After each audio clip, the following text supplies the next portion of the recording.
அஸ்ஸலாமு அலைக்கும். எல்லாரும் எப்படி இருக்கீங்க? ஹாப்பியாக உங்கள் டேவை ரொம்ப சந்தோஷமாக பாசிட்டிவ் வைப்ஸோட ஸ்டார்ட் பண்ணியிருப்பீங்கன்னு நினைக்கிறேன். Same here also. அண்ட் இங்கே யூஎஸில் நான் பியூரியாவில் இருக்கேன்.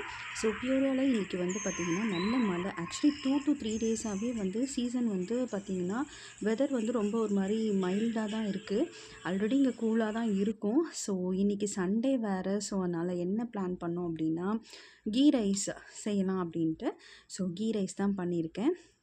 கீ ரைஸ்னால் அந்த நம்ம தேங்காய் பால் சாதம்னு சொல்லுவாங்க இல்லையா? இங்கே நான் இன்னும் பாஸ்மதி ரைஸ் அதெல்லாம் வாங்கலை. ஸோ வீட்டு அரிசி தான். ஸோ வீட்டு அரிசியில் வந்து பார்த்திங்கன்னா எங்கள் ஊரில் திருநெல்வேலி ஸ்பெஷல் என்ன அப்படின்னா, இந்த மாதிரி நம்ம வீட்டு அரிசி பொன்னி புழுங்கல் அரிசியில் வந்து தேங்காய் பால்லாம் ஊற்றி நாங்கள் ஒரு மாதிரி நெய்ச்சோறுன்னு சொல்லுவோம் ஊரில். ரொம்ப நல்ல டேஸ்ட்டாக இருக்கும்.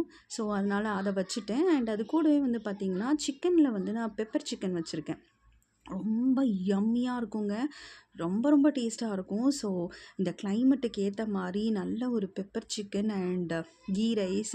ஸோ இது வந்து தொட்டுக்க தான் இது. ஸோ கிரேவி மாதிரி நமக்கு வேணுமேன்னு சொல்லிட்டு நல்ல முட்டை உருளைக்கிழங்குலாம் போட்டு குருமா வச்சுட்டேங்க. ஸோ இந்த குருமா வச்சேன் அப்படின்னாக்கா நைட்டுக்கு தோசைக்கு வச்சுக்கலாம், சப்பாத்திக்கு வச்சுக்கலாம், ஈவன் காலையில் கூட வச்சுக்கலாம். ஸோ அதனால் ரொம்ப சூப்பராக இருந்துச்சு. எல்லோரும் ஒன்றா உட்காந்து சண்டே ஆஃப்டர்நூன் லஞ்சை சாப்பிட்டுட்டோம்.